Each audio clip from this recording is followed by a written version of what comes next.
Hello everyone, मैं हूं जरार खान और हम लोग आज पढ़ रहे हैं क्लास 11th मैथमेटिक्स में chapter number 5 that is complex number.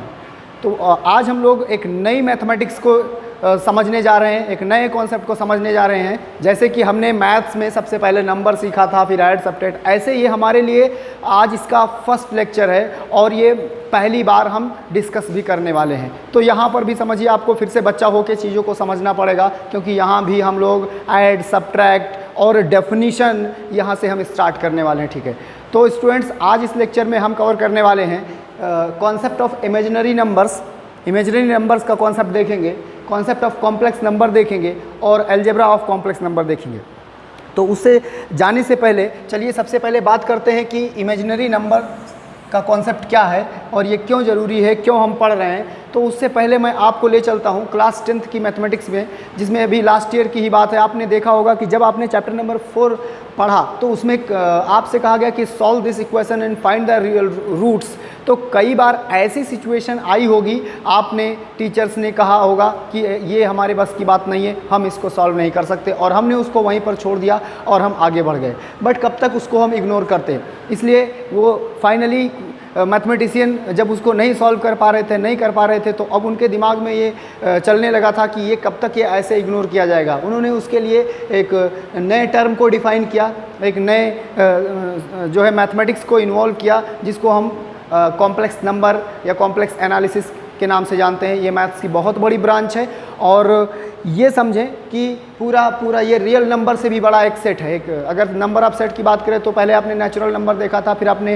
Whole number देखा, फिर इंटीजर देखा, फिर आपने रेशनल देखा, फिर आपने रियल नंबर देखा, और ये रियल नंबर से भी बड़ा है कॉम्प्लेक्स नंबर। मतलब पूरा का पूरा रियल नंबर कॉम्प्लेक्स नंबर में आता है। तो चलो डिस्कस करते हैं कि कैसे इमेजिनरी का कॉन्सेप्ट कहाँ से आया। जैसे मैं आपसे कहता कि अगर आपको ये इक्वेशन सॉल्व करने के लिए कहता, या मैं कहता कि इसका सोल्यूशन बताइए, तो आप यहाँ पर सोच में पड़ जाएंगे कि आपने तो समझ के रखा था कि कोई भी नंबर होगा उसका हम स्क्वायर करेंगे तो वो नॉन नेगेटिव ही आएगा। ठीक है, अब आप सोचेंगे कि यहाँ पर हम ऐसा कौन सा नंबर लें कि जिसका स्क्वायर करें और फिर उसको 1 में प्लस करें तो ये 0 हो जाए। ये संभव ही नहीं रह गया है, क्योंकि आपने जो मैथमेटिक्स पढ़ के रखी है वो यहाँ तक लेकर आपको आती ही नहीं है। अब ऐसे इक्वेशन से अगर मुझे x की वैल्यू निकालनी हो तो बड़ी प्रॉब्लम की बात है। अब यहाँ से हम कुछ रिजल्ट भी नहीं निकाल सकते हैं। जैसे अगर मैं आपसे कहता कि चलिए इसको थोड़ा सा एक और स्टेप आगे बढ़ाया जाए, तो आप कहते कि ये होगा।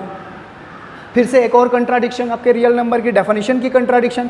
रियल नंबर का डेफिनेशन आपसे ये कहता है कि कोई भी नंबर होगा जिसका स्क्वायर नॉन नेगेटिव आएगा उसको हम रियल कहेंगे। यहाँ पर आप देख रहे हैं कि एक x लिखा है और x का स्क्वायर नेगेटिव आ रहा है। फिर से एक प्रॉब्लम आ गई, फिर हमारी पहुँच से बाहर है। जो भी हमने सीख के रखा है, जो भी हम जानते हैं, उस रेंज से ये फिर से बाहर हो गया। अभी तक यहीं पर हमारे लिए टेंशन बना हुआ था, अब यहाँ पर भी ये हेडेक बन चुका है। ठीक है, अब हमने ये जरूर पढ़ के रखा है कि जब कभी भी हम किसी क्वांटिटी से स्क्वायर को रिमूव करते हैं तो दूसरे साइड में स्क्वायर रूट आता है, वो भी प्लस माइनस के साथ। तो हमने क्या किया कि प्लस माइनस के साथ एक स्क्वायर रूट लिख दिया, माइनस अंडर रूट 1। अब अभी तक हमने जब भी कभी हमारे पास ये सिचुएशन आती थी स्क्वायर रूट में नेगेटिव आता था, हम उसको कह देते थे कि इसका सोल्यूशन पॉसिबल नहीं। लेकिन कब तक कहते रहते, तो मैथमेटिशियन ने क्या किया, उन्होंने कहा कि चलो इसको ही डिफाइन कर देते हैं, इसको परिभाषित कर देते हैं। और उन्होंने एक इमेज किया कि ये इसको सिंबल को रिप्रेजेंट कर दिया कि जो भी अंडर रूट -1 आ रहा है उसको उन्होंने एक आई से रिप्रेजेंट कर दिया, इमेज कर लिया, आई से इमेज कर लिया और उसको नाम दे दिया आयोटा। ठीक है, आयोटा। और यहीं से इमेजिनरी का कॉन्सेप्ट की जो है वो न्यू पड़ी, यहीं से बिल्डअप हुआ कि इमेजिनरी नंबर का कॉन्सेप्ट क्या होता है। अब तब से लेकर आज तक हम आई को इमेजिनरी नंबर समझते हैं और उसको कॉम्प्लेक्स मैथ यूज़ करते हैं, और वहीं से इमेजिनरी और रियल का कॉम्बिनेशन बना और फिर कॉम्प्लेक्स की न्यू पड़ी। ठीक है, तो ये कोई एक ऐसी सिंगल सिचुएशन नहीं थी। कई बार आपको ऐसे नंबर मिलेंगे जिसमें आप इस तरीके से कंफ्यूज हो जाएंगे। जैसे मैं आपसे कहता कि इसका सोल्यूशन क्या होगा, फिर आपके पास यही क्वेश्चन आता, फिर आप यही सोच में पड़ जाता है कि अब वहाँ क्या करें। फिर से अगर हम कॉमन मैथमेटिक्स यूज़ करें तो हमको यहाँ पर मिलेगा -4, और अगर यहाँ देखें तो ये प्लस माइनस अंडर रूट -4 आएगा। बच्चों इसको हम इस तरह भी लिख सकते हैं, प्लस माइनस, और इसको मैं लिख दिया 4 लिख दिया, और इसको लिख दिया अंडर रूट -1 ऐसे मैं लिख दिया। और आपको पता है कि 4 का स्क्वायर रूट होता है 2 होता है, और वो तो अभी आपने इमेज किया है कि जो अंडर रूट -1 है उसको हम आयोटा बोलते हैं। तो इस तरीके से इमेजिनरी की नींव पड़ी। यहाँ से हम समझते हैं कि इमेजिनरी नंबर की ज़रूरत और इमेजिनरी नंबर को डेफिनेशन यहाँ से मिली जब हमको स्क्वायर रूट में नेगेटिव मिलने लगा। अब इसका यूज़ करके हम कुछ और रिजल्ट्स निकाल लेंगे, ठीक है। कुछ और रिजल्ट्स निकालने का मतलब ये है कि हम देख लेंगे कि अगर हमको ये बताया जाता है कि √-1 जो आता है उसकी वैल्यू आई है और उसको हम इमेजिनरी कहते हैं, उसको इमेजिनरी समझते हैं, तो यहाँ से कुछ और रिजल्ट आएगा क्या? बस यहीं पर हम रुक जाएंगे या हम इसके आगे भी बढ़ेंगे? तो उसके लिए हमने देखा यहाँ पर एक कॉमन कैलकुलेशन है कि अगर मैं कहूँ आपसे कि चलिए आई स्क्वायर की वैल्यू निकाल लीजिए, तो आप कहोगे कि आई स्क्वायर की वैल्यू तो आई इंटू आई होगी, और ये जो आई है इमेजिनरी जो रिप्रेजेंट कर रहा है वो √-1 को रिप्रेजेंट करता है, तो ये टोटल वैल्यू -1 आएगी। तो यहाँ से एक रिलेशन हमको और निकल कर आ गया कि आई स्क्वायर की वैल्यू -1 होगी। इसी तरीके से अगर मैं आपसे कहता कि चलिए i3 की वैल्यू निकाल लीजिए, तो आप कहेंगे कि आई इंटू आई स्क्वायर होगा। आई स्क्वायर की वैल्यू आपने देखी है कि -1 होता है, तो यहाँ पर वैल्यू -i आ जाएगी, तो फिर घूम के हम इमेजिनरी में रह गए। फिर अगर मैं आपसे कहता कि चलिए i⁴ की वैल्यू निकालिए, तो आप कहेंगे आई स्क्वायर इंटू आई स्क्वायर होती है, दोनों की वैल्यू -1 इंटू -1 आएगी, तो ये वैल्यू जो हो जाएगी वो कुल मिलाकर हमारी 1 हो जाएगी। तो यहाँ से एक और रिजल्ट निकल कर आया इमेजिनरी का कि जिसमें हम इन टर्म्स को हम यूज़ करेंगे ड्यूरिंग कैलकुलेशन। कहीं पर हमको i⁴ मिलता है तो हम उसकी वैल्यू निकालेंगे कि 1 आएगा, i³ को -1 लिखेंगे और आई स्क्वायर को -1, और i का मतलब √-1 है। अब ये हम कितना करते रहेंगे, हमारे पास जो क्वेश्चंस मिलेंगे लिखा रहेगा इवैल्यूएट i⁻997। तो अब हम इस तरीके से अगर उसको एक्सपैंड करके सोल्यूशन को ढूंढने की कोशिश करेंगे तब तो हमको बहुत ज़्यादा टाइम लग जाएगा। बहुत ज़्यादा टाइम का मतलब आपका तो पूरा टाइम ही निकल जाएगा। तो इसके लिए कुछ टाइप हम आपको बताएंगे, इसके लिए हम आपको तरीके बताएंगे कि आप आसानी से और उतने ही कम टाइम में जितने में आपने आई स्क्वायर देखा, i⁴ देखा है, आप उसको मैनेज कर ले जाएंगे। वो कैसे, देखिए हम आपको बताते हैं। तो ये आपको समझ में आ गया होगा कि इमेजिनरी का कॉन्सेप्ट क्या है। जैसे यहाँ तक के रिजल्ट्स तो आप अपने उसमें नोटबुक में बिल्कुल इसको नोट कर लें, अच्छे से इनको याद रखें, ठीक है। फिर हम लोग थोड़ा सा और इसमें आगे बढ़ते हैं। जैसे देखेंगे तो मैं आपसे बोलूँ कि ये तो रिज़ल्ट आपको याद ही रखना है कि आई की value -√1 √-1, I square -1, i³ -i और i⁴ 1 होता है। ये आप दिमाग में रखें। अब चलिए बात करते हैं। मैं आपको एक डेफिनेशन दे देता हूँ। जैसे मैं बोला कि अगर आपको कभी 4 पावर k मिले, सीधा i की कोई भी पावर हो, अगर वो 4 से डिविजिबल है, that is if it is the multiple of 4 से मल्टीपल है या 4 से डिविजिबल है, तो इसकी वैल्यू हमेशा हम 1 लिखेंगे। कोई भी नंबर हो, अब जो भी नंबर होगा 4 से डिवाइड कर लेना। फिर अगर हमको कभी i की पावर 4k + 1 मिलता है, तो बच्चों आप तो अच्छे से ये बात समझते हो एक्सपोनेंट के रूल से कि हम इसको इस तरह लिख सकते हैं, और आप जानते हो i की पावर 4k हमेशा 1 देगा, तो ये वैल्यू आपको i मिल जाएगी। दूसरी बात ये है, अगर i⁴k + 2 आपको कहीं दिखता है, तो आप देख लीजिए यहाँ पर i⁴k और इंटू आई स्क्वायर होगा, जो उसकी वैल्यू -1 आएगी, बिकॉज i⁴k 1 होता है और आई स्क्वायर -1 होता है। और थर्ड यहीं से आप देख लेंगे कि i⁴k + 3 की जो वैल्यू होगी वो यहाँ पर हो जाएगी i⁴k और इंटू i³, और आपने पढ़ के रखा है अभी कि ये 1 होगा और ये -i होता है।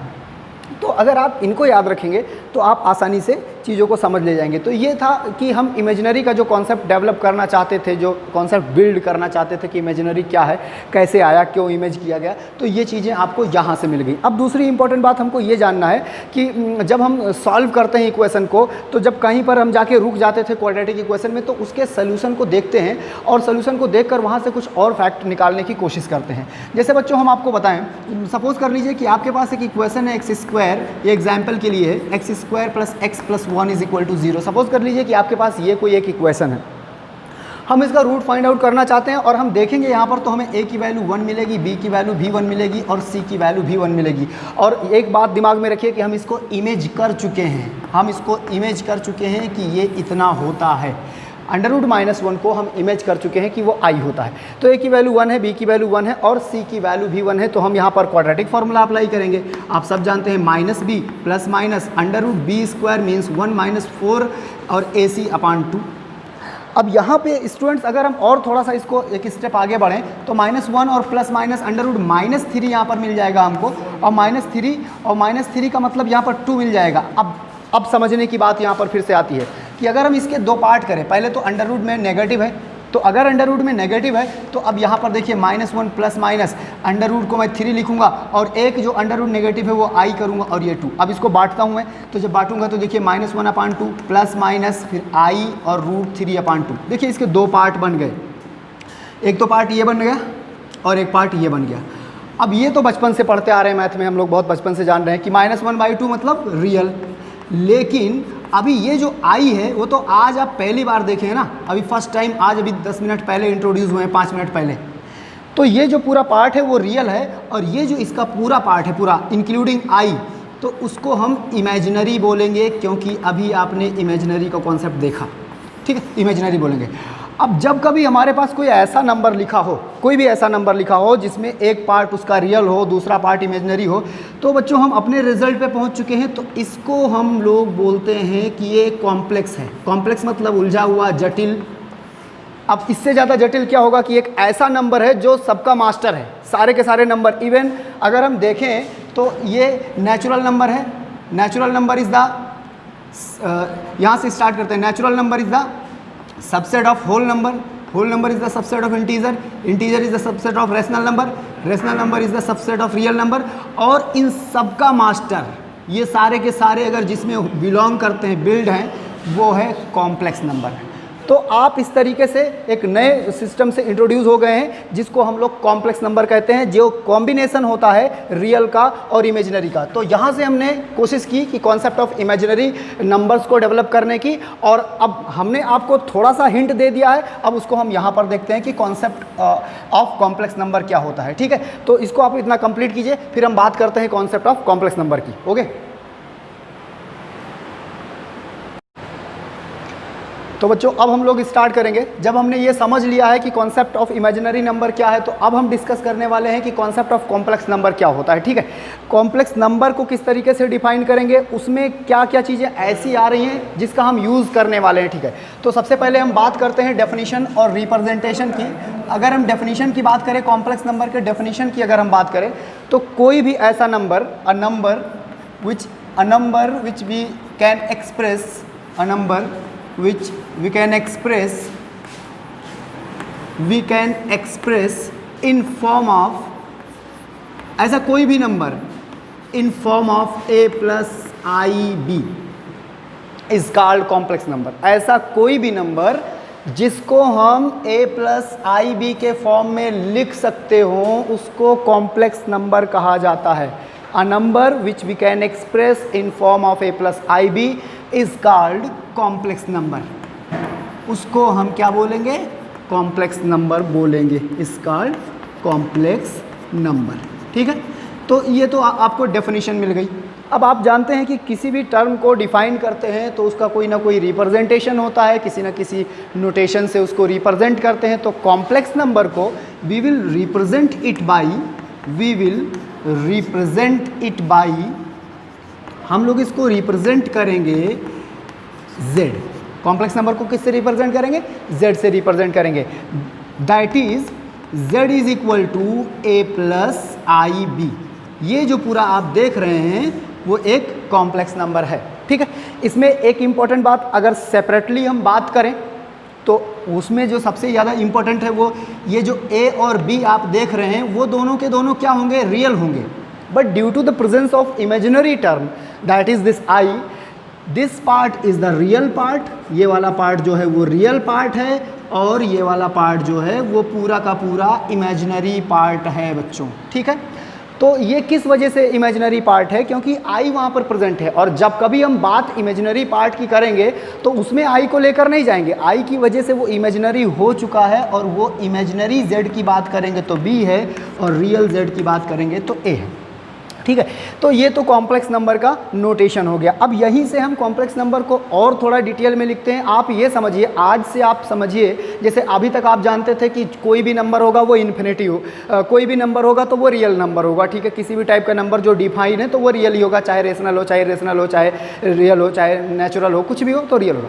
आज से हम ये जानेंगे बच्चों कि कोई भी नंबर है तो वो कॉम्प्लेक्स है, चाहे वो रियल हो चाहे इमेजिनरी हो। अगर सेपरेटली हम देखें कि हमको खाली एक रियल नंबर दे दिया गया है तो भी हम उसको कॉम्प्लेक्स में लिख सकते हैं, और अगर हमको सिर्फ एक इमेजिनरी नंबर दे दिया गया है तो भी हम उसको कॉम्प्लेक्स में लिख सकते हैं। उसको हम आपको यहीं से समझा देते हैं और उसके बाद फिर थोड़ा सा आगे बढ़ते हैं। जैसे मैं आपसे कहूँ कि एक्सप्रेस, मैं आपसे बोला मैं बोला कि मेरे को 3 लिखा हुआ है, किसी ने कहा कि express 3 in form of complex number, तो ये कोई बड़ा इशू नहीं है। आप क्या करोगे, z is equal to 3 plus i into 0।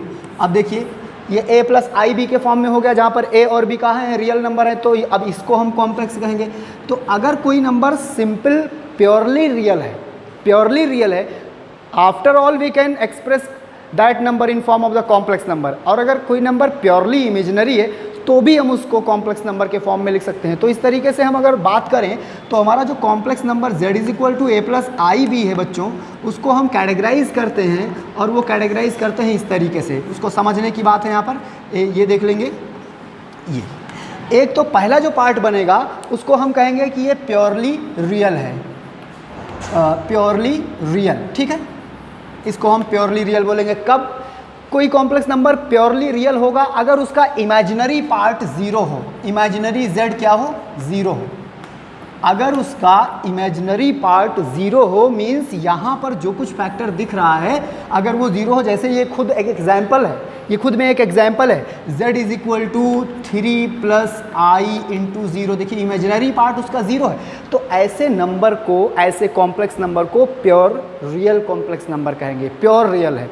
दूसरी बात है कि अगर हमको प्योरली इमेजिनरी देखना है तो इस सिचुएशन में हमारे पास जो भी कॉम्प्लेक्स नंबर है उसका रियल पार्ट 0 होना चाहिए। If we want to see a complex number purely real in purely imaginary, in that case the real part must be equal to 0। For example आप ऐसे भी लिख सकते थे, आपको किसी ने कहा कि 3i को आप कॉम्प्लेक्स के फॉर्म में लिखिए, अभी तो ये इमेजिनरी है, बट अगर आपको कॉम्प्लेक्स के फॉर्म में लिखना है it's very simple, z is equal to a plus i b, तो कॉम्प्लेक्स हो गया। अब ये रियल है और ये भी रियल है, तो ये कॉम्प्लेक्स नंबर है। बट इसको अगर हम देखें तो क्योंकि इसका रियल पार्ट यहाँ पर इमेजिनरी पार्ट 0 का मतलब क्या, b को 0 होना चाहिए, तभी ना इमेजिनरी पार्ट 0। आई तो 0 हो ही नहीं सकता, आई की तो डेफिनेशन सेट है कि आई √-1 है, तो उसको तो 0 होना नहीं है। हम 0 रियल नंबर वाले जो रियल पार्ट है, जो रियल नंबर्स हैं वही हमारे 0 और नॉन 0 होंगे, ठीक है। तो प्योरली इमेजिनरी के केस में अगर हम देखें तो हमारे पास एग्जाम्पल है 0 plus i into 3, that is real must be 0, या आप कह लीजिए कि a 0 होना चाहिए, ठीक है।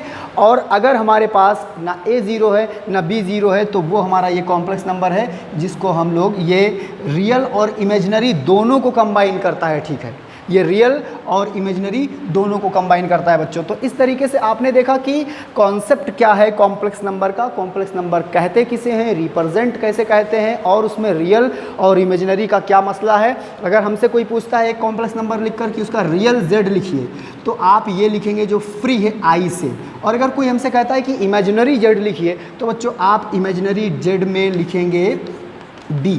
यहाँ पर i को नहीं लेकर आएंगे, i को बिल्कुल नहीं लेकर आएंगे, वो जो b है वो उसका इमेजिनरी पार्ट रिप्रेजेंट कर रहा है। अब बच्चों इसके बाद हम बात करने वाले हैं, 2 हमारे टॉपिक हो चुके हैं, अलजेब्रा ऑफ कॉम्प्लेक्स नंबर। ये बहुत इजी है और इसको समझना भी बहुत ज़रूरी है, क्योंकि आप समझिए कि पहली बार आप नंबर सिस्टम पढ़ना स्टार्ट किए हैं और मैं आपको नंबर के बारे में बता चुका हूँ, और अब मैं बताऊँगा कि नंबर्स को ऐड कैसे करते हैं। बिल्कुल बचपन वाली फीलिंग लाइए अपने अंदर, ठीक है, कि नंबर्स को ऐड कैसे करते हैं, या सब्ट्रैक्ट कैसे करते हैं, या मल्टीप्लाई कैसे करते हैं, ठीक है। तो ये बहुत सिंपल है और जानना बहुत ज़रूरी है, क्योंकि कॉम्प्लेक्स नंबर का ये फर्स्ट लेक्चर है अब तक का। अब इसके बाद आपके लेक्चर्स बढ़ेंगे, कॉम्प्लेक्स मैथमेटिक्स बढ़ेगी, ठीक है। तो जो फर्स्ट पॉइंट है उसमें जैसे हम देखेंगे इक्वलिटी, सबसे पहले हम देखेंगे equality of 2 complex number, equality of 2 complex number, ठीक है। 2 कॉम्प्लेक्स नंबर की इक्वलिटी देखेंगे, ये सिंपल है complex number.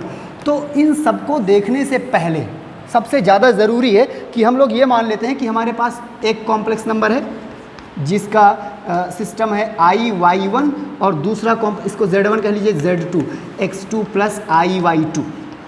Late we have 2 complex number and we want to check the equality of 2 complex number.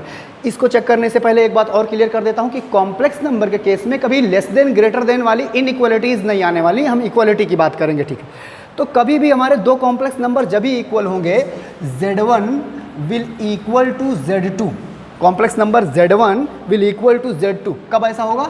जब if x1 will equal to x2 and y1 will equal to y2। ये जब ही होगा जब corresponding components मतलब real part, इसका मतलब यहाँ से लिखिए real Z1 will equal to real Z2 और imaginary Z1 will equal to imaginary Z2। ये होगा तब हम इसको इक्वल कह सकते हैं। दूसरा पॉइंट देखेंगे addition of complex number. Complex number को ऐड कैसे करते हैं? तो एडिशन ऑफ कॉम्प्लेक्स नंबर में बच्चों हम देखेंगे एकदम सिंपल है, Z1 plus Z2, complex number आपको गिवन है Z1 प्लस Z2, हम इसको ऐड करने वाले हैं, इनकी वैल्यूज लिखेंगे x1 plus IY1 plus x2 plus IY2। आप एक बात अपने दिमाग में रख लीजिए कि हम इमेजिनरी को रियल के साथ, जो प्योरली इमेजिनरी है, जो प्योर रियल है, उनको मिक्स नहीं कर सकते। इमेजिनरी वाले को अगर इसमें ऐड कर सकते तो ये लिखने की ज़रूरत ही क्या थी, फिर इकट्ठा ना कर लेते। तो आप बिल्कुल अपने माइंड से ये बात निकाल दें कि इन दोनों को हम ऐड कर लेंगे। No, it is not possible. जो सेम है उनको ऐड करेंगे। देखिए यहाँ ऐड होंगे और ये ऐड होंगे, तो वैल्यू क्या मिलेगी आपको? x1 plus x2। ये अब भी ये भी एक कॉम्प्लेक्स नंबर होगा। It will also represent one complex number and this is the real part of that complex number and this will be the real part, sorry imaginary part of that complex number. तो ये addition हो गया। बच्चों subtraction का बिल्कुल सीधा सा फंडा यहीं से निकल कर आएगा। यहाँ माइनस लगा दीजिए, यहाँ पर भी माइनस लगा दीजिए। इट विल बी नेगेटिव या प्लस इसको रहने देते हैं। It will be negative in that case and it will be negative in that case. तो आपने इक्वल टू, ऐड और सब्ट्रैक्ट, आपने इतनी चीज़ें देख ली। अब सेकंड लास्ट है, वो है मल्टीप्लिकेशन ऑफ कॉम्प्लेक्स नंबर और फिर हम डिवीज़न ऑफ कॉम्प्लेक्स नंबर देखेंगे बच्चों, ठीक है। तो मल्टीप्लिकेशन के केस में क्या करेंगे? जैसे हम मल्टीप्लाई करते थे वैसे करेंगे, बस जो आपने इमेजिनरी का कॉन्सेप्ट इंक्रीज़ किया है अपने वोकेबुलरी में उसका यूज़ ज़रूर करें। जैसे मैं आपको बताऊँ, मल्टीप्लिकेशन में बहुत सिंपल सी बात है। मल्टीप्लिकेशन में आप देखोगे कि हमको सिंपली मल्टीप्लाई करना है। जैसे ये Z1 है, ये Z2 है, इनकी वैल्यूज़ क्या है? x1 प्लस IY1 है और इसकी वैल्यू क्या है? x2 प्लस IY2 है, ठीक है। ये वैल्यूज़ है इसकी। अब हमको इसको मल्टीप्लाई करना है, तो जब बच्चों इसको मल्टीप्लाई करना है तो जैसे रूल है वैसे मल्टीप्लाई कीजिए, x1 प्लस IY1 और फिर यहाँ पर मैं लिखूँगा IY1 और x2 प्लस, सॉरी यहाँ पर 2 आएगा, x2 प्लस IY2। ये दोनों बातें मैंने लिख दी। अब मल्टीप्लाई कर लेते हैं, तो x1 x2 हो गया, इसको रखिए।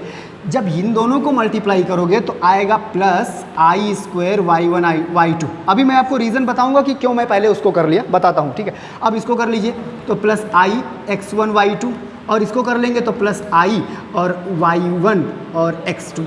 बच्चों आपको याद होगा अभी इसी लेक्चर के स्टार्टिंग में I स्क्वायर की वैल्यू बताई गई आपको कि -1 होता है। अब यहाँ पर जो I स्क्वायर है उसकी जगह पर हम -1 लिखने वाले हैं, तो ये पूरा का पार्ट फ्री हो जाएगा I से, इसमें I कहीं बचेगा ही नहीं। तो क्या रह जाएगा? x1 x2 minus y1 y2, ये हो जाएगा। और यहाँ से अगर हम I को कॉमन कर लें तो ये हो जाएगा x1 y2 plus y1 x2। इस तरीके से आप आसानी से मल्टीप्लाई भी कर सकते हैं। अब जब आप मल्टीप्लाई करना सीख गए हैं तो अब लास्ट है इसका, जिसमें हम डिवीज़न के बारे में सीखेंगे। तो सबसे पहले मैं आपको बताऊं, like as the vector we can not divide the complex number with complex number. For that we should substitute or we should add or subtract or multiply, divide something extra by which we can change the denominator into form of the real number। हम आपको एक बात clear कर दें कि complex number को, जैसे vector को वेक्टर से डिवाइड नहीं किया जा सकता जब तक हम उसके डिनोमिनेटर को चेंज करके रियल ना बना लें या स्केलर ना बना लें, ऐसे ही हम कॉम्प्लेक्स को भी नहीं कर सकते। It is not easy task, ये बहुत आसान नहीं है, अब इस चक्कर में ना रहना। For that we will do some extra mathematics. जैसे यहाँ पर है x1 प्लस IY1 है, यहाँ पर x2 प्लस IY2 है। बच्चों हमें इसका रिजल्ट चाहिए, अभी तो संभव ही नहीं है, करते रहो डिवाइड, अगर हो जाएगा तो मुझे भी बता देना। बट अभी जो मैथमेटिक्स हमको एक्स्ट्रा बढ़ानी है, हमको कुछ ऐसा करना है कि ये जो नीचे वाला पार्ट है वो कॉम्प्लेक्स रह ही ना जाए, वो सीधा सीधा प्योर रियल हो जाए। तो उसको प्योर रियल बनाने के लिए हमको कुछ खास नहीं करना है, बस इससे मल्टीप्लाई और इसी से डिवाइड भी करना है। और आप जानते हैं कि जिस भी नंबर से मल्टीप्लाई डिवाइड करने पर हमारा नीचे का मैनेजमेंट सेटल हो जाए उसको हम कॉन्जुगेट बोलते हैं, कॉन्जुगेट। तो यहाँ कॉन्जुगेट से मल्टीप्लाई डिवाइड करेंगे, x1 प्लस IY1 ये हो गया और ये x2 माइनस i/2 ये हो गया। और नीचे आप देखोगे a + b a - b formula होता है a² और माइनस और b² होता है बच्चों, ये दिमाग में रखना, -b² होता है। Once again I would like to remind you that i² will be -1, that's why this negative will become positive, and finally what you will get x1 + i/1 and x2 - i/2 and upon x2² plus y2². So in this way you can find the division of the complex number also.